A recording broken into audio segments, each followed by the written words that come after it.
오직 주 예수 그리스도로 옷 입고 정욕을 위하여 육신의 일을 도모하지 말라. 아멘. 오늘 말씀에 보면 로마서 13장 8절 말씀에 남을 사랑하는 자는 율법을 다 이루었느니라 라고 나와 있습니다. 사랑하는 자는 하나님의 말씀을 다 지킨 것과 같다라는 것이죠. 여러분 기업들을 보면, 회사들을 보면, 또는 어떤 직장에서 어떤 일을 하다 보면 어떤 업무나 어떤 상품이나 어떤 서비스나 이런 것들을 만들어서 생산하고 유통하고 제공하기도 합니다. 각자 회사마다의 특성이 있어서 다 다른 제품이나 서비스, 아이템들이 있을 텐데요. 제가 어떤 회사를 통해서 재미와 웃음을 이렇게 만들어내는 것들을 볼 수 있었습니다. 처음에는 이런 아이템도 가져와서 소개하고 저런 아이템도 가져와서 소개하고 또 다른 아이템도 가져와서 소개하는 것 같은데, 사실 그 내용을 들여다보면 이 회사의 정체성이 과연 무엇인지 잘 알 수 없을 때가 있더라고요. 그런데 나중에 그 회사의 주된 상품이 뭔지를 발견했는데 그것은 바로 웃음과 재미였습니다. 여러분들 혹시 무한도전이라는 프로그램을 잘 알고 계신가요? 네, 나이가 여기서 조금 가늠이 되죠. 네. 그리고 1박 2일을 아시나요? 네. 점점 더 나이가 느껴지는 것 같습니다. 그래요. 무한도전이란 프로그램 보면 무한상사라는 또 코너 속에 코너가 있어서 회사 직장 문화를 다루고 있어요. 그래서 유 부장님부터 해가지고 정 대리님부터 해가지고 이렇게 이제 직책이 나오는데, 거기에서 이런저런 상품들을 개발하고 기획하고 아이템 회의도 하고 하는데, 결국 티격태격되면서 이제 싸우다가 그 프로그램이 끝나더라고요. 나중에 보니까 이 회사는 아이템이나 물건을 만드는 게 아니라 웃음과 재미를 상품으로 만들어서 팔고 유통하고 판매하는 회사구나, 이런 것들을 알게 되었습니다. 혹시 여러분들은 사랑을 만들고 생산하고 판매하는 곳이 어딘지 아십니까? 사랑을 만들고 생산하고 판매하는 곳이 어딘지 아십니까? 아시는 분? 커피 쿠폰 쏘겠습니다. 몰라요? 네, 바로 교회입니다. 다 알고 있는데 아마 민망해서 손을 안 들었을 것 같은데요. 교회는 바로 사랑을 만들어내고 생산해내고 유통하는 그런 기관이 되겠습니다. 그런 곳이 되겠습니다.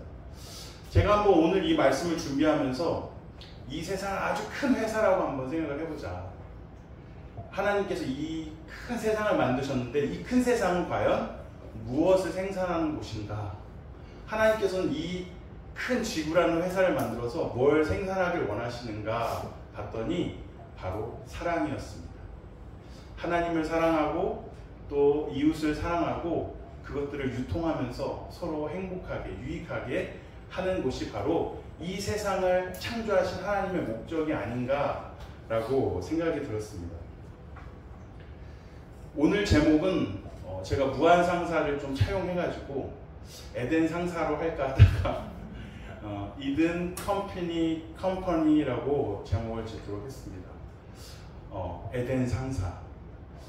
처음에 이 세상을 하나님께서 창조하실 때 에덴 동산을 만드셨어요. 그리고 그곳에 아담과 하와를 그곳에서 창조하셨습니다. 그리고 이들에게 부여하신 업무는 뭐냐면 바로 사랑이었습니다. 선악과를 통해서 하나님을 사랑하는 것을 나타내길 원하셨고, 또 서로 상호간에 서로 사랑하면서 함께 사랑하는 관계 속에서 살아가길 원하셨던 거죠.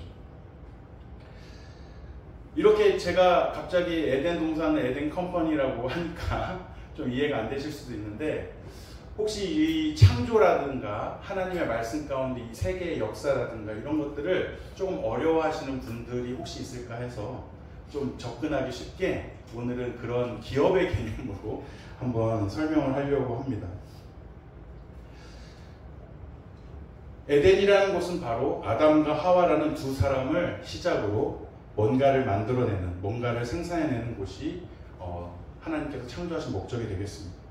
그것은 바로 사랑을 만들어내고 사랑을 생산하는 곳으로 하나님께서 만드셨다는 거죠. 이 세상은 원래 창조될 때부터 사랑을 만들어내고 사랑을 유통하며 사랑을 생산해내도록 만드신 기관으로서 세우셨습니다. 그 시작이 바로 그때 당시에는 스타트업이었던 이든 컴퍼니가 되겠습니다. 에덴 상사는 바로 사랑을 만드는 곳이었습니다. 그런데 적대적 M&A를 위해서 들어온 한 세력이 있었으니 바로 사탄이 에덴 상사를 집어삼키기 위해 가장 말단 직원이었던 하와에게 접근했습니다. 자신의 말대로 하면 최고 경영자가 되게 해주겠다는 제안을 했고, 하와는 그 속임수에 넘어가 해서는 안 되는 기업 비밀을 유출하게 됐습니다. 결국 사랑을 만들던 이든 컴퍼니는 큰 먹구름이 다가오게 되었습니다. 하와는 자기의 바로 윗선임이었던 아담에게도 불법적인 거래를 제안했고, 하와에게 마음을 빼앗겨버린 아담은 하나님, 곧 CEO가 되시는 분의 말은 아랑곳하지 않고 그렇게 잘못된 선택을 하게 된 것입니다. 결국 그들은 이든 컴퍼니에서 쫓겨나게 되었고, 모든 인류는 사랑을 생산하는 대신 온갖 죄악을 양산해내는 블랙 컴퍼니가 되었습니다. 로마서 1장 25절 말씀에 보면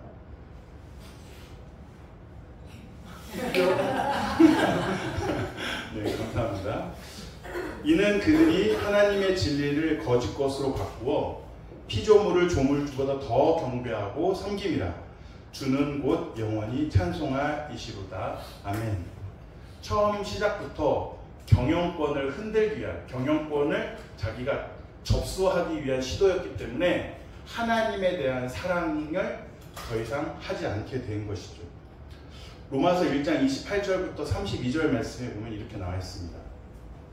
또한 그들이 마음에 하나님 두기를 싫어하며 하나님께서 그들을 그 상실한 마음대로 내버려 두사 합당하지 못한 일을 하게 하셨으니 곧 모든 불의, 추악, 탐욕, 악의가 가득한 자요, 시기, 살인, 분쟁, 사기, 악독이 가득한 자요, 수근수근하는 자요, 비방하는 자요, 하나님께서 미워하시는 자요, 능욕하는 자요, 교만한 자요, 자랑하는 자요, 악을 도모하는 자요, 부모를 거역하는 자요, 우매한 자요, 배약하는 자요, 무정한 자요, 무자비한 자.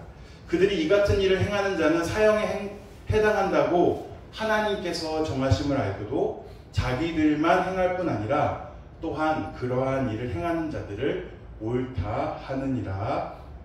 이렇게 말씀하고 있습니다. 이렇게 인간들은 더 이상 사랑을 만들어내는 존재가 아니라 죄악을 양산해내고 죄악을 개발하는 사람들이 되어 온갖 죄악과 불법을 자행하며 그렇게 살게 된 것입니다. 그리고 그것을 계속 유통시키고 전파시키면서 점점 이 세상은 점점 악으로 가득 차게 된 것이죠. 모든 인류는 아담으로부터 시작하여 죄악 가운데서 태어나게 됩니다. 모태신앙이든 아니든 우리는 모두 죄악 가운데서 태어나는 죄태신앙이 되는 것입니다.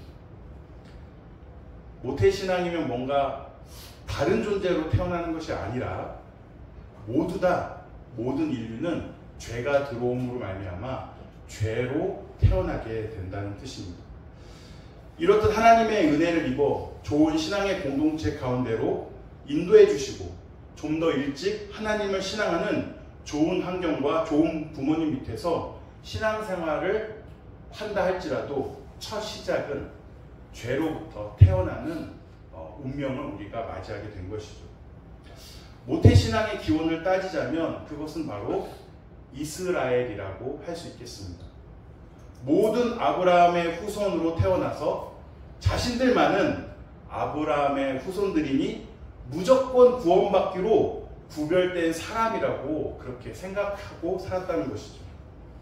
그래서 그들은 자기가 죄가 있어도, 자기가 하나님께 온전한 믿음과 신앙으로 나아가지 않아도 나는 아브라함의 믿음의 후손이니 혈통이니 그 혈통으로 말미암아 그런 민족적인 그 자기의 정체성으로 말미암아 행위로 구원을 얻게 된다라고 그렇게 착각하고 살았던 것입니다. 그래서 이방인들에게는 구원이 없고 자신들에게만 구원이 있다고 말하고 있는 것입니다. 자기들은 모태신앙이라서 자동적으로 구원받는다고 생각한 것입니다. 자기의 믿음과 신앙의 고백을 통하여 구원에 이르는 것이 아니라 선조의 신앙과 믿음을 통해서도 구원에 이를 수 있다고 착각한 것입니다. 결국 이스라엘 백성들은 예수님을 통해서 믿음으로 구원받기를 거부하고 자신들의 출신을 통해서 이미 구원받은 구별된 백성이라고 성경에서는 말하고 있습니다. Natural faith, 선천적인 믿음이라는 것이죠. Innate faith, 천부적인 믿음, 타고난 믿음이라는 것입니다. 그러나 그들은 틀렸습니다.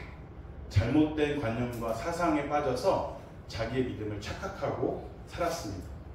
로마서 3장 10절부터 12절 말씀에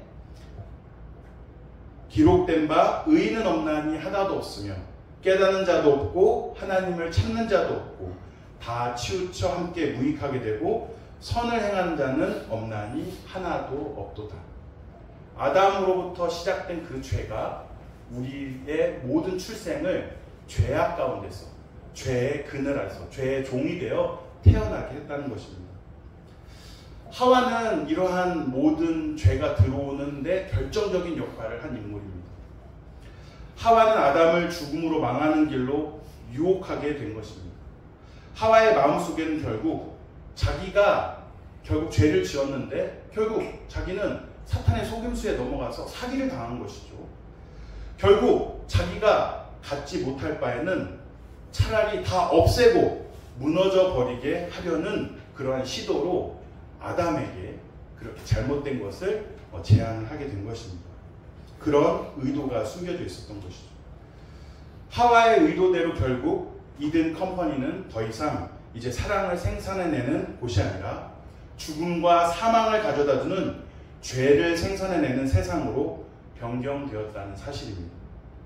하와의 이 행위가 결코 사랑을 기반으로 한 행위가 아니라는 것을 우리는 잘 알 수 있습니다. 그리고 얼마나 그럴듯하게 속였으면 아담이 그걸 냉큼 받아들이게 된 것일까요?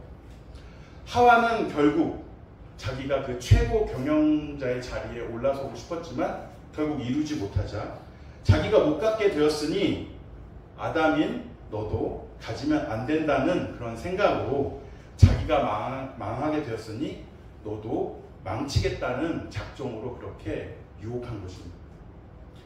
자기가 잃어버린 영생을 혼자만 잃어버릴 수 없으니 아담까지도 못 갖게 하겠다는 것이죠. 하와는 왜 아담에게 이렇게 할 수밖에 없었을까요?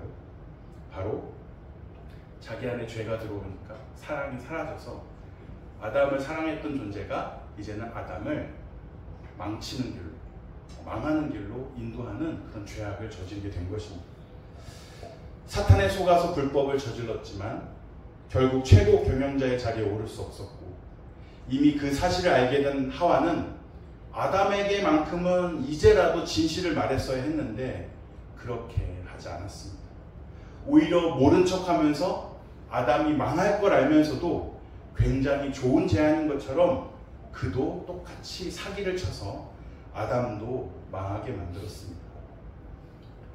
어차피 이든 컴퍼니를 자기가 갖지 못할 바에는 그 누구도 갖지 못하게 만들겠다는 악의적인 욕망이 숨겨져 있었습니다. 결국 자기도 손실을 봤음에도 다른 사람들에게 뭔가 큰 특수를 누린 것처럼 속여서 다른 사람도 큰 손실을 보게 만드는 그런 심리가 여기에 담겨져 있습니다. 우리나라 속담으로는 사촌이 땅을 사면 배가 아프다라고 표현할 수 있겠죠. 내가 못 가진다면 아무도 못 갖게 다 부숴버릴 거야. 어떤 영화에 나오는 대사처럼 그렇게 마음을 푸는 거예요. 결국 하와는 아담과의 친밀한 관계를 이용해서 그 신뢰관계를 기망하여서 그렇게 진짜처럼 속여서 아담마저도 망하는 길로 안내하였다는 사실입니다. 여러분, 여러분의 주변 사람들이 친밀한 관계를 이용하거나 자신의 안타까운 처지를 이용해서 자기의 이익의 수단이나 도구로 이용할 수도 있으니 조심하시기 바랍니다. 또한 함께 망하는 길로 유혹하는 경우가 있으니 항상 주변 사람들의 겉모습만 보고 섣불리 판단하거나 그럴듯한 말만 듣고 판단하지 마시고 기도하시면서 영적으로 찬찬히 분별해 가시기 바랍니다. 또 그동안의 친밀한 관계를 이용해서 자신의 이익의 천병으로 나를 삼아서 가스라이팅하는 경우도 요즘에는 횡행하고 있다고 하니 자신이 가진 정보만 가지고 판단하지 마시고 여러 정보들을 다 듣고 종합하여 신중하게 검토한 후에 철저하게 사실관계를 검증하고 확인하고 판단하셨으면 좋겠습니다. 사탄은요, 광명의 천사와 같은 모습으로도 변하여 믿는 자들을 넘어뜨리고 쓰러뜨리려고 한다고 말씀하셨습니다. 그럴듯하게 속인다는 뜻입니다. 그래서 모든 믿을 만한 사람도, 믿을 만한 상황도 믿을 만한 말들이라고 해서 덮어놓고 의심 없이 받아들이지 마시고 항상 검증하고 또 검증해서 항상 깨어서 모든 정보들을 취합해서 주의하여 판단하시기 바랍니다. 고린도전서 11장 11절에서 15절 말씀을 다 같이 교독하도록 하겠습니다. 저희가 먼저 읽겠습니다. 어떠한 까닭이냐 내가 너희를 사랑하지 아니함이냐 하나님이 아시느니라. 나는 내가 배운 그대로 앞으로도 알니 기회를 찾는 자들이 그 사랑하는 일로 우리와 같이 인정받으려는 그 기회를 끊으려 하느니라. 그런 사람들은 거짓 사도요 속이는 일꾼이니 자기를 그리스도의 사도로 가장하는 자들이니라. 이것은 이상한 일이 아닌가. 사탄도 자기를 광명의 천사로 가장하느니. 그러므로 사탄의 일꾼들도 자기를 의의 일꾼으로 가장하는 것이 또한 대단한 일이 아니니라. 그들의 마지막은 그 행위대로 되리라. 아멘. 대부분 사람들은 신뢰할 만한 사람들의 완벽한 논리와 일부의 진실을 섞어서 믿을만하게 전달하고 있으니 그렇게 쉽게 속아 넘어갈 수밖에 없는 것입니다. 그러나 그렇게 사실관계를 파악하지 않고 그 사람의 의도를 간과한 채 그냥 믿다가 아담처럼 낭패를 당하는 경우도 있습니다. 그래서 말이나 정보가 사실이더라 할지라도 그 심중의 의도는 악의적이고 거짓과 술수가 있을 수 있으니 항상 조심하여 주의를 기울여야 할 것입니다. 설마 이 사람이 날 속이겠어 하며 검증 없이 무턱대고 믿는 사람들은 오히려 항상 속는 법입니다. 아담도 예외 없이 이렇게 사기를 당한 것입니다. 설마 내 몸에서 나와서 한 지체와 같았던 사람이 날 속이겠어라는 어리석은 판단으로 결국 망하게 되었고 이제는 온 인류에게 죄가 들어오는 길을 열어주게 된 것입니다. 그 후로 인간은 사랑을 만들어내는 존재에서 이제는 더 악랄하고 참혹한 죄를 양산해내는 그런 죄의 종이 된 것입니다. 로마서 5장 12절에서 14절 말씀에 보면 그러므로 한 사람으로 말미암아 죄가 세상에 들어오고 죄로 말미암아 사망에 들어왔나니 이와 같이 모든 사람이 죄를 지었으므로 사망이 모든 사람에게 이르렀느니라. 죄가 율법 있기 전에도 세상에 있었으나 율법이 없었을 때에는 죄를 죄로 여기지 아니하였느니라. 그러나 아담으로부터 모세까지 아담의 범죄와 같은 죄를 짓지 아니한 자들까지도 사망이 왕노릇하였나니 아담은 오실자의 모형이라. 결국 그 아담의 죄는 우리 인간에게 죽음과 사망을 가져다 주었지만 이제는 그리스도께서 우리를 위하여 순종하여 대속을 이루사 죄를 사해 주셨기에 우리는 이제 구원의 자녀가 된 것입니다. 죄를 생산해내는 존재에서 죄악 가운데서 심판받아 멸망할 수밖에 없는 존재에서 예수님을 통해서 이제 사랑을 다시 생산해내기 시작했습니다. 그리고 그 기관인 교회를 통하여 지금도 사랑이 뿜어져 나오고 있고 그렇게 유통하고 있고 전달되면서 이 세상을 하나님의 복음과 사랑과 진리의 말씀으로 거룩하게 변화시키며 그 어두웠던 죄악으로 말미암아 캄캄했던 이 세상을 예수 그리스도의 밝은 사랑의 빛으로 환하게 밝히는 그러한 시대가 도래하게 된 것입니다. 로마서 5장 18절에서 19절 말씀에 이렇게 나와 있습니다. 그런즉 한 범죄로 많은 사람이 정죄에 이른 것 같이 한 의로운 행위로 말미암아 많은 사람이 의롭다 하심을 받아 생명에 이르렀느니라. 한 사람이 순종하지 아니함으로 많은 사람이 죄인 된 것 같이 한 사람이 순종하심으로 많은 사람이 의인이 되리라. 아멘. 아담 한 사람이 인류의 대표가 돼서 죄를 우리 인간의 세계 가운데 전파시켰습니다. 그러나 예수님께서 모든 순종을, 온 율법을 그리스도께서 사랑으로 말미암아 온 인류를 구원하시는 그 십자가의 대속의 죽음으로 말미암아 이제는 우리가 더 이상 그 죄로 말미암아 죄악 가운데 살아가는 것이 아니라 하나님의 은혜 가운데 구원받은 자로서 주님께서 원하시는 성령의 뜻을 행하며 하나님의 사랑을 이루어가는 그 귀한 삶을 살도록 길을 열어주셨다는 것입니다. 저는 이 말씀을 준비하면서 갑자기 솔로몬이 떠올랐어요. 솔로몬이 굉장히 당황하고 난처해야 하는 상황에 처했었는데 그가 그 난관을 어떻게 극복했는지를 한번 생각하게 되었습니다. 열왕기상 3장 23절에서 28절 말씀을 우리 한 목소리로 읽도록 하겠습니다. 합독하겠습니다. 시작. 왕이 이르되 이 여자는 말하기를 산 것은 내 아들이요 죽은 것은 내 아들이라 하고 저 여자는 말하기를 아니라 죽은 것이 내 아들이요 산 것이 내 아들이라 하는도다 하고 또 이르되 칼을 내게로 가져오라 하니 칼을 왕 앞으로 가져온지라. 왕이 이르되 산 아이를 둘로 나누어 반은 이 여자에게 주고 반은 저 여자에게 주라. 그 산 아들의 어머니 되는 여자가 그 아들을 위하여 마음이 불붙는 것 같아서 왕께 아뢰어 청하건대 내 주여 산 아이를 그에게 주시고 아무쪼록 죽이지 마옵소서 하되 다른 여자는 말하기를 내 것도 되게 말고 네 것도 되게 말고 나누게 하라 하는지라. 왕이 대답하여 이르되 산 아이를 저 여자에게 주고 결코 죽이지 말라.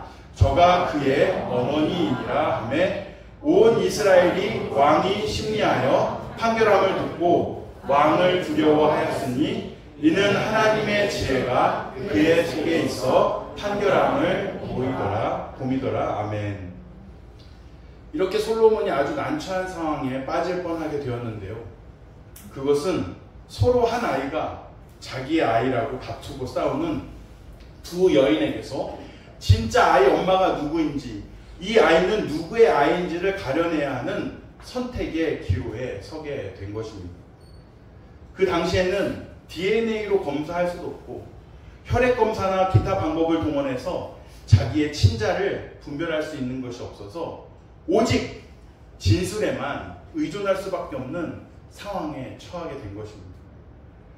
그런데 두 엄마의 가장 핵심적이고 중요한 심리를 반영한 심리 테스트를 통해서 이 아이가 누구의 아이이고 진짜 엄마가 누구인지를 가려내는데 성공하게 됩니다.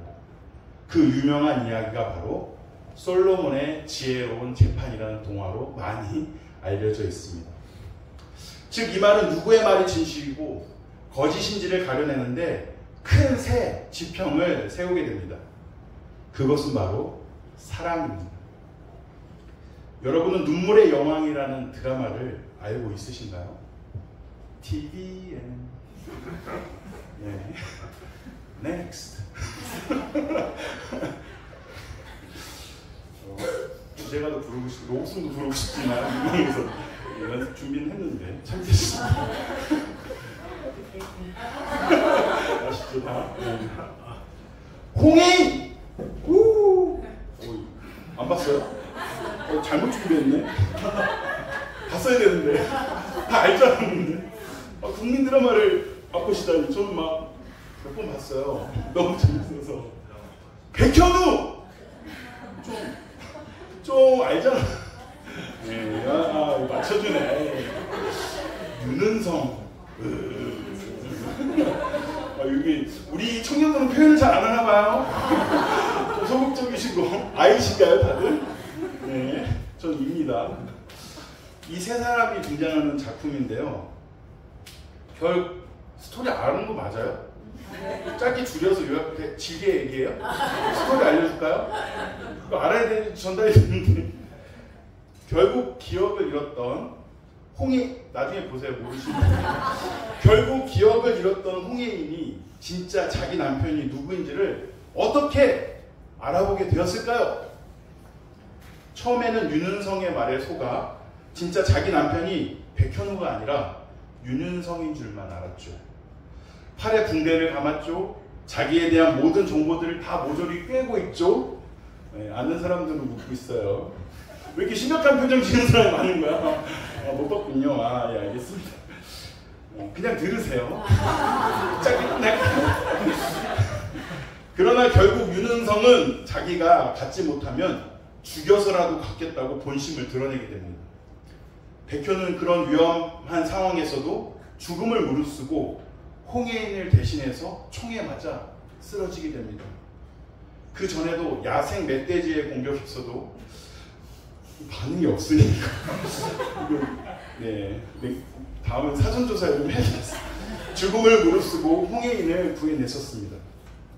결국 진짜 사랑은 살리려는 것, 소중하게 생각하는 것, 자기가 우선이 아니라 사랑하는 대상이 우선시 된다는 것을 교훈하는 아름다운 작품이니 꼭 한 번씩 보시기 바랍니다. 네, 홍보하는 것 같아요. 그렇게 솔로몬의 지혜로운 재판에서도 누가 이 아이들을 사랑하고 있는지를 보려고 테스트를 한 것입니다. 이 아이를 반을 갈라서 나누어 주겠다고 한번 제안을 해본 거예요. 진짜 가르려는 건 아니었죠. 한 여인은 아닙니다. 그냥 저 여인에게 주어 생명을 잃지 않도록 제가 그냥 포기하겠습니다. 이렇게 한 여인이 그렇게 얘기했는데 한 여인은 그렇게 얘기하지 않았습니다. 누가 진짜 엄마일까요? 그 아이를 살리려고 그 아이를 소중하게 생각하고 그 아이만 생각한 엄마가 진짜 엄마였죠. 가짜 엄마는 어땠습니까? 자기밖에는 모르는 사람이었습니다. 자기 만족이 우선인 사람이었죠. 그 아이가 죽든지 말든지 자기 아이도 아니니까 저희 아이 엄마한테서 아이를 빼앗는 게 목적이었습니다. 내가 가지지 못할 바에는 너도 가질 수 없으니 죽여서 반으로 갈라서 나누자라는 그런 잔인한 의사표시를 한 거죠. 자기 아이는 이미 죽어서 없으니 너도 아이를 가질 수 없어 라는 그러한 심리가 작동된 것이죠. 하와의 모습도 이와 같았기 때문에 제가 솔로몬의 지혜로운 재판이 떠오르게 된 것입니다. 자기가 가질 수 없으니 아담도 못 갖게 하려고 그렇게 가까운 사람, 아주 친밀한 관계인 사람을 속였던 것입니다. 네. 여기 아이가 한 명 있습니다. 있다고 그냥 쳐요. 제 마음에 품고 있죠. 이 아이 이름이 뭘까요? 이 아이의 이름은 초점입니다. 영어 이름은 포커스입니다. 우리 청년부 공동체의 이름 바로 포커스입니다. 여러분은 이 아이를 지키시겠습니까? 아니면 포기하시겠습니까? 이 아이를 죽이시겠습니까? 아니면 살리시겠습니까? 여러분은 포커스를 사랑하십니까? 아니면 나의 이익과 나의 욕망으로 이 포커스를 깨뜨리시겠습니까? 내가 못 가질 바에는 아무도 못 가져라는 그 가짜 엄마의 마음, 내가 못 가지면 너도 못 가져라는 그 하와의 마음, 아니면 내가 갖지 못해도 되니 제발 살려만 주세요라는 진짜 엄마의 마음, 나는 아무래도 좋으니 제발 이 아이는 죽이지 말아주세요라는 애절한 그 진짜 엄마의 사랑의 마음. 이 마음이 바로 예수님의 마음입니다. 우리를 살리시기 위해 우리를 대신하여 죽으신 예수님의 사랑입니다. 하나님이 맡기신 영혼들을 살릴 수만 있다면 내가 대신 죽어도 여한이 없다고 십자가를 홀로 지신 예수님의 사랑이 진짜 엄마의 사랑의 마음과 같다는 것입니다. 로마서 5장 15절에서 17절 말씀에 다 같이 읽도록 하겠습니다. 그러나 이 은사는 그 범죄와 같이 아니하니 곧 한 사람의 범죄를 인하여 많은 사람이 죽었은즉 더욱 하나님의 은혜와 또한 한 사람 예수 그리스도의 은혜로 말미암은 선물은 많은 사람에게 넘쳤느니라. 또 이 선물은 범죄한 한 사람으로 말미암은 것 같지 아니하니 심판은 한 사람으로 말미암아 정죄에 이르렀으나 은사는 많은 범죄로 말미암아 의롭다 하심의 이름이니라. 한 사람의 범죄로 말미암아 사망이 그 한 사람을 통하여 왕노릇하였은즉 더욱 은혜와 의의 선물을 넘치게 받은 자들은 한 분 예수 그리스도를 통하여 생명 안에서 왕노릇하리로다. 아멘. 그래서 예수님이 우리를 살리시려고 저 높은 영광의 보좌에서 이 낮은 땅 위에 오셨습니다. 또한 인간의 삶을 사시며 아담이 못 이룬 순종을 이루시고 우리를 대신하여 죄값을 대신 치르시기 위하여 십자가에서 우리가 달려야 했을 형벌의 십자가에 우리 대신 달리셨다는 것입니다. 예수님께서는 여러 사역을 통해서 많은 영혼들을 살리셨어요. 그 중에 지난주에 말씀 가운데 나눴던 그 가늠하다 잡힌 여인의 이야기도 그 예수님께서 살리신 영혼의 이야기입니다. 요한복음 8장 3절에서 11절 말씀에 나와 있듯이 음행하다 잡힌 여인에 대하여 난처한 상황에 처하게 되셨습니다. 서기관과 바리새인들이 예수님을 시험하여 고발할 조건을 얻으려고 흠을 잡으려고 일부러 데려온 것입니다. 솔로몬의 재판처럼 이 여인에 대하여 어느 한쪽으로 치우치면 그걸 빌미 삼아서 고발하려고 했던 것입니다. 비난하려고 했던 것입니다. 그래서 그들은 그 가늠한 여인을 데려다가 모세의 율법대로 돌로 치는 것에 대하여 예수님께 직접적으로 선택하라고 강요하고 있습니다. 그러나 예수님은 아무 말씀도 하지 않으시고 땅바닥에 무엇인가를 끄적이면서 써내려가기 시작했습니다. 그러자 그들이 집어던 돌을 버리고 모두 다 도망치듯 그 현장을 떠났습니다. 한 사람도 남지 않게 되었습니다. 예수님은 그 땅바닥에 과연 무엇을 쓰신 것일까요? 제가 여러 가지 생각들이나 여러 가지 인과관계를 다 맞춰봐서 한번 도대체 그 땅바닥에 쓰신 게 뭘까? 그냥 죄를 썼을 것이다라고 대부분 알려져 있는데 어떠한 죄를 썼을까? 무슨 내용을 썼을까에 대한 한번 상상을 동원해서 한번 생각해 보았습니다. 원래 가늠한 여인은 그게 발각이 되면 제사장에게 가서 정식 재판을 받아야 함에도 불구하고 공적으로 재판을 받지 못하고 인민재판하듯이 갑자기 길거리에서 처형을 당하게 되는 상황에 놓이게 된 것입니다. 근데 끌고 온 것은 우연히 발각되었다기보다는 의도적으로 그 여인에 대해서 이미 정보를 알고 있다가 예수님을 시험하려고 그때 그 여인을 이용했을 가능성이 있습니다. 평소에는 그러한 여인을 알고 있으면서도 방치해 두었다가 예수님의 그러한 사역 가운데 방해하기 위해서 예수님을 시험하여 고발하기 위해서 그 소재거리로 죄목으로 삼기 위해서 꺼내든 카드였을 가능성이 큽니다. 그리고 끌고 온 사람들 중에는 서기관과 바리새인들이 끌고 왔지만 그 여인을 끌고 온 사람들 중에는 이 여인과 가늠한 사람도 섞여 있었을 가능성도 있습니다. 왜냐하면 이 여인에 대하여 너무 잘 알고 있는 사람들이었기 때문에 예수님께 어떻게 바로 이렇게 시험하려고 끌고 왔을까 끌고 올 수 있었을까? 그런 생각을 하게 되었기 때문입니다. 그렇다면 예수님이 땅바닥에 쓴 것은 과연 무엇이었을까요? 제가 상상을 해봤어요. 누구누구야, 너도 이 여인과 간음하지 않았느냐? 너도 누군가와는 간음하지 않았느냐? 이런 그들의 죄악을 글로 쓰신 것이 아닐까 싶습니다. 왜냐하면 그 이후에 그들의 반응이 너무나도 양심의 가책을 느껴서 떠났다라고 기록되어 있기 때문입니다. 그리고 나서 예수님이 죄 없는 자가 그렇게 쓰신 다음에 죄 없는 자가 돌로 치라고 말씀하시면서 또 계속 이어서 땅에 계속 무엇인가를 적어 내려가니 모두가 양심의 가책을 느껴서 아무도 돌을 들어 치지 못하고 그 자리를 떠났다라고 말씀에 기록되어 있기 때문입니다. 자신들은 동일한 죄를 지었음에도 불구하고 이 사람만 죄인이고 이 사람만 잘못된 사람이라고 그렇게 심판하려고 끌고 온 것입니다. 물론 이 여자도 잘못을 하긴 했죠. 이 여인은 성적인 욕구에 굉장히 연약한 사람이었던 것 같습니다.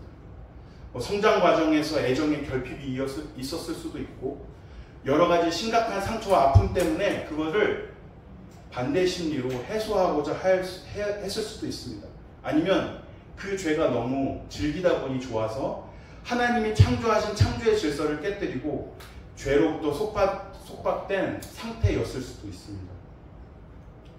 그러나 예수님께서 그 여인을 돌로 치려고 했던 사람들이 다 떠나고 나자 이렇게 말씀하십니다.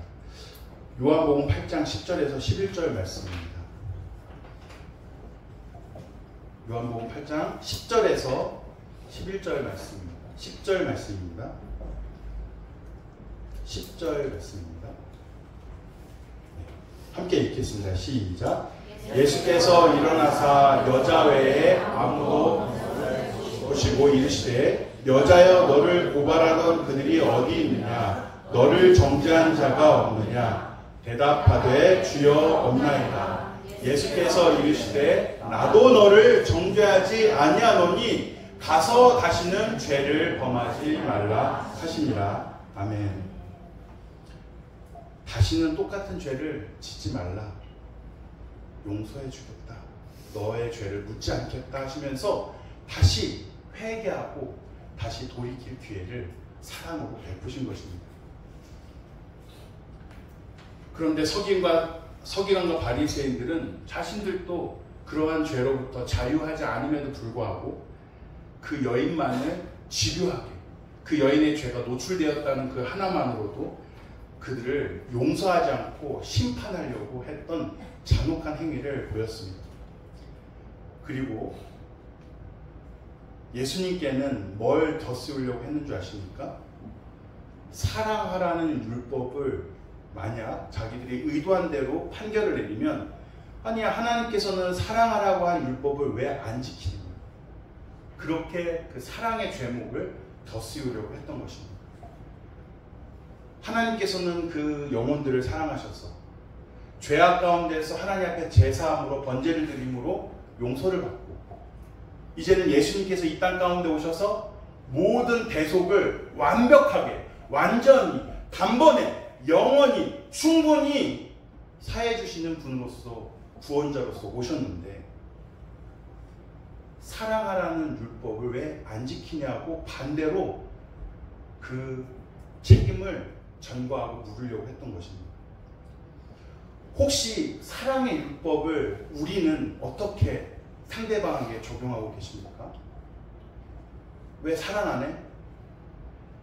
사랑 안 하는 죄를 짓는 거 아니야? 왜 사랑하지 못해? 사랑의 율법을 지키지 못한 것까지도 혹시 죄를 묻고 있지는 않습니다. 사랑의 근원이 우리에게서부터 나오는 것이 아니에요. 하나님으로부터 받은 사랑의 능력으로 사랑하게 되는 것이에요. 우리는 사랑할 수 없는 존재입니다. 우리는 선할 수 없는 존재예요. 우리는 결국 거룩할 수 없는 존재예요. 그러나 하나님의 은혜로 순종하게 되었고 사랑하게 되었고 거룩하게 되어가는 삶을 살고 있습니다. 그러므로 우리가 기준점을 낮춰야 돼요. 사랑의 기준으로 왜 못하냐를 바라보는 게 아니라 원래는 못하는 애들이었는데 사랑하게 됐네. 조금이라도 순종하네. 이제 거룩해져 가네. 사랑하고 인내로 가야지. 절대 그 선의 기준을 가지고 왜 이것에 도달하지 못해, 왜 이렇게 해야 되는데 못해로 가는 게 아니에요. 예수님은 왜 못해 이걸 물으시려고 오신 게 아니라 이제부터는 사랑하자, 이제부터는 순종하자, 이제부터는 거룩해져 가자라고 그것을 말씀하시기 위해서 먼저 사랑을 우리에게 베푸셨다는 사실이에요. 그러므로 우리의 출발점은 죄태신앙입니다. 죄악 가운데 태어났어요. 죄로 말미암아 자유함을 얻을 인간은 아무도 없어요. 그런데 하나님의 십자가의 구원의 은혜로 우리가 사랑할 수 있는 존재, 거룩할 수 있는 존재, 순종할 수 있는 존재로 변화된 것입니다. 아직 연약하고 미약하기 때문에 그 사랑의 능력은 계속해서 성장해 가야 돼요. 능력을 계속해서 힘입어서 더 발전시켜 나가야 돼요. 그래서 사랑의 상품을 만들어서 전달하고 유통하고 생산하는 삶을 이제는 에덴 컴퍼니에서만 하는 게 아니라 예수님 컴퍼니에서 그것을 행하는 자로서 우리를 부르셨다는 사실이에요. 왜 사랑을 못 만들어내? 사랑을 왜 전달을 안 해? 사랑을 왜 안 만들어? 이렇게 정죄하는 것이 아니라 오, 이런 사랑 만들었네, 잘했어. 이렇게도 사랑을 지금 유통시켰네, 잘했어. 야, 예수님의 은혜로 너 많이 지금 사랑하게 되었구나, 감사하다. 우리는 출발점을 완성된 출발점이 아니라 죄로부터 시작된 출발점에서 우리가 모든 지체들을, 사람들을 바라봐야 되는 겁니다. 그럴 때 보이기 시작해요. 그 사람이 얼마나 노력하고 있는지, 그 사람이 얼마나 열심히 신앙생활을 하고 있는지, 그 사람이 얼마나 사랑하려고 하는지가 보이기 시작해요. 지금 당장은 미약하기 때문에 완벽한 사랑에 이룰 수 없죠.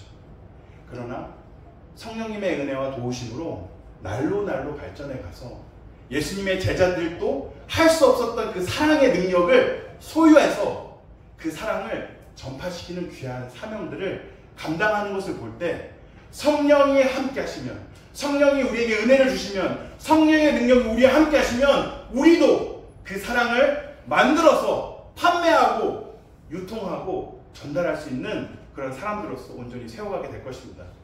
그 공동체가 포커스 공동체가 될 줄 믿습니다.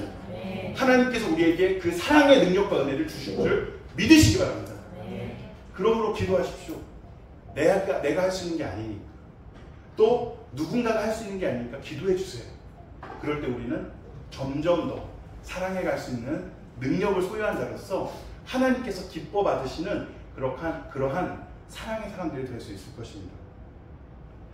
그래서 우리 포커스 공동체는 어디에 초점을 맞춰야 될까요? 포커스, 러브, 포커스에 맞춰야 될 줄 믿습니다. 하나님을 사랑하는 것은 내가 거룩하게 사는 것을 의미합니다. 인간 창조의 처음 모습대로 살아가는 것입니다. 사탄이 원하는 대로 살지 않고 하나님이 원하는 대로 살아가는 것입니다. 그것이 하나님을 사랑하는 것입니다.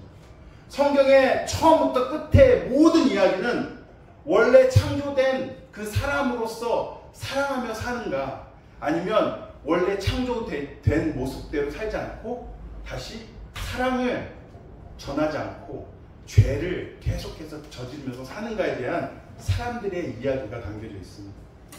우리 모두에게 하나님께서는 이렇게 명령하셨습니다. 말씀을 주셨습니다. 마가복음 12장 29절에서 31절까지의 말씀입니다. 같이 읽겠습니다. 시작. 예수께서 대답하시되 첫째는 이것이니 이스라엘아 들으라. 주 곧 우리 하나님은 유일한 주시라. 내 마음을 다하고 목숨을 다하고 뜻을 다하고 힘을 다하여 주 너의 하나님을 사랑하라 하신 것이요. 둘째는 이것이니 내 이웃을 내 자신과 같이 사랑하라 하신 것이라. 이보다 더 큰 계명이 없느니라. 아멘. 이 시간 우리 같이 찬양하고 하나님 앞에 기도하며 나아갔으면 좋겠습니다.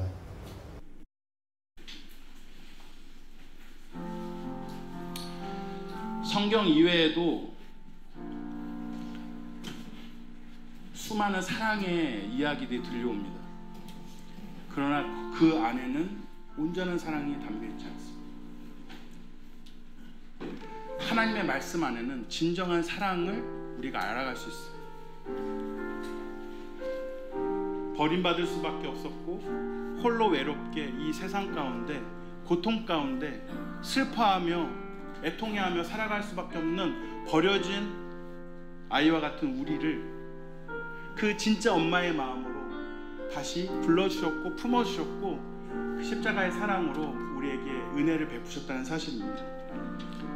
또한 우리 부모님이, 우리 가족들이, 또 내가 어렸을 때부터 신앙생활을 먼저 시작했다는 의미는 뭘까요? 완벽한 사랑을 발휘하라고 그렇게 부르신 거라기보다는 먼저 은혜를 받았으니, 먼저 하나님을 더 먼저 알았으니 네가 더 열심히 섬겨라 라는 뜻으로 모태신앙을 더 일찍부터 우리를 신앙 가운데 부르셨다는 사실이에요.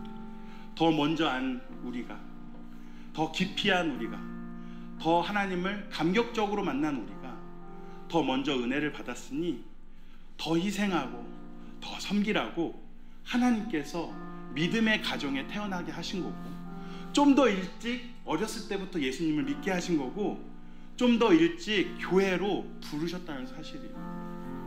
하나님의 주권 가운데 모든 것은 다 이루어집니다. 섭리와 계획 가운데 하나의 오차도 없이 하나님의 뜻대로 이루어져요. 우리가 신앙을 일찍 시작하게 된 것도 그냥 우연이 아닙니다. 먼저 부르신 거예요. 네가 먼저 희생해라.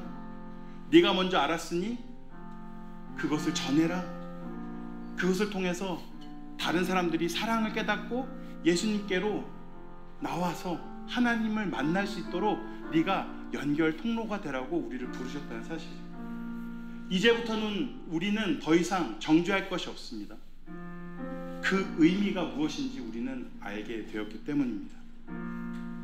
하나님께서 말씀하십니다. 피차 사랑의 빛 외에는 아무에게든지 아무 빛도 지지 말라. 남을 사랑하는 자는 율법을 다 이루었느니라. 간음하지 말라, 살인하지 말라, 도둑질하지 말라, 탐내지 말라 한 것과 그 외에 다른 계명이 있을지라도 내 이웃을 내 자신과 같이 사랑하라 하신 그 말씀 가운데 다 들었느니라. 사랑은 이웃에게 악을 행하지 아니하나니 그러므로 사랑은 율법의 완성이니라. 또한 너희가 이 시기를 알거니와 자다가 깰 때가 벌써 되었으니 이는 이제 우리의 구원이 처음 믿을 때보다 가까웠습니다. 밤이 깊고 낮이 가까웠으니 그러므로 우리가 어둠의 일을 벗고 빛의 갑옷을 입자. 낮에와 같이 단정히 행하고 방탕하거나 술 취하지 말며 음란하거나 호색하지 말며 다투거나 시기하지 말고 오직 주 예수 그리스도로 옷 입고 정욕을 위하여 육신의 일을 도모하지 말라. 아멘. 사랑은 이웃에게 악을 행하지 아니하는 것입니다. 사랑은 율법의 완성입니다. 죄로부터 자유로울 수 있는 사람은 아무도 없어요. 그 사랑하라는 명령에서도 자유로울 수 있는 사람은 아무도 없어요. 그러므로 우리는 모두 다 하나님의 은혜를 동일하게 받은 죄인이므로 예수 그리스도의 십자가의 대속의 은혜가 너무나도 감격스럽고 감사한 이유와 우리의 삶의 목적이 될 수 있는 것입니다. 이 시간 우리 아버지 사랑 내가 노래에 찬양하며 나아가도록 하겠습니다.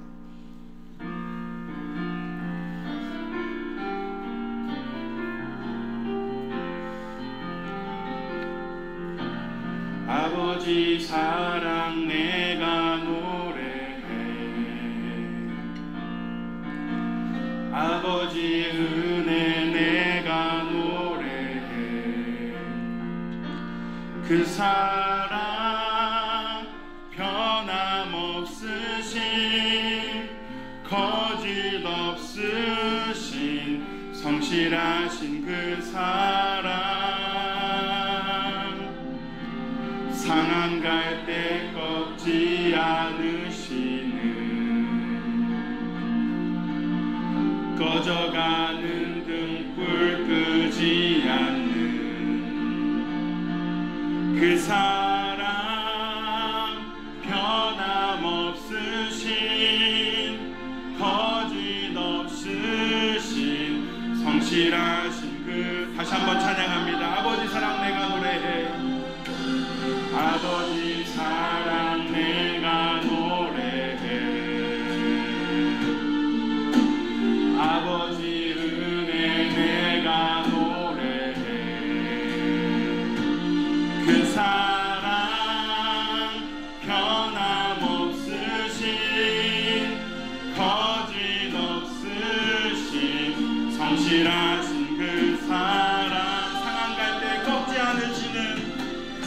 상한 갈대 꺾지 않으시는 꺼져가는 등불 끄지 않는 그 사랑 변함없으신 거짓없으신 성실하신 그 사랑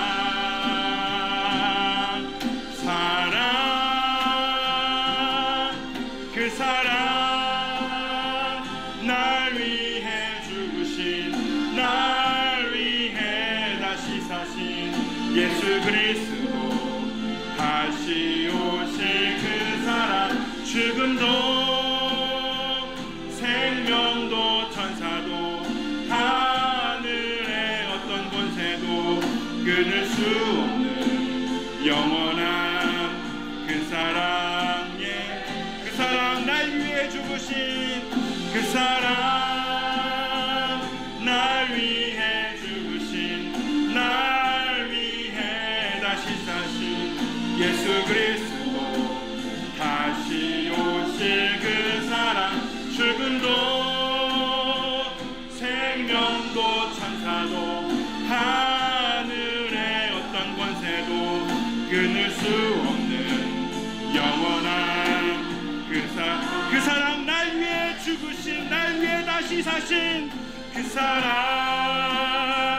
날 위해 죽으신 날 위해 다시 사신 예수 그리스도 다시 오실 그 사랑 죽음도 생명도 천사도 하늘의 어떤 권세도 끊을 수 없는 영원한 그 사랑 나의 소망 되신 주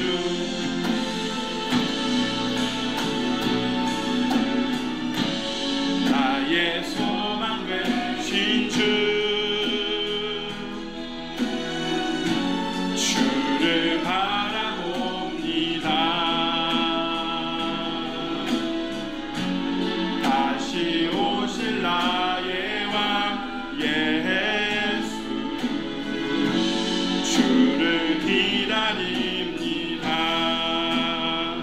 밤이나 낮이나 어제나 오늘도 영원히 주만 찬양해 괴롭고 슬플 때 낭망하여 넘어져도 언제나 주만 찬 나의 소망 되신 주 나의 소망 되신 주 주를 바라봅니다 다시 오실 나의 왕 예수 주를 밤이나 낮이나 밤이나 낮이나 어제나 오늘도 영원히 주만 찬양해 괴롭고 슬플 때 낭망하여 넘어져도 언제나 주만 밤이나 낮이나 어제나 오늘도 밤이나 낮이나 어제나 오늘도 영원히 주만 찬양해 괴롭고 슬플 때 낭망하여 넘어져도 언제나 괴롭고 슬플 때 낭망하여 넘어져도 괴롭고 슬플 때 낭망하여 넘어져도 언제나 주만 찬양 괴롭고 슬플 때 괴롭고 슬플 때 낭망하여 넘어져도 언제나 주만 괴롭고 슬플 때 낭망하여 넘어져도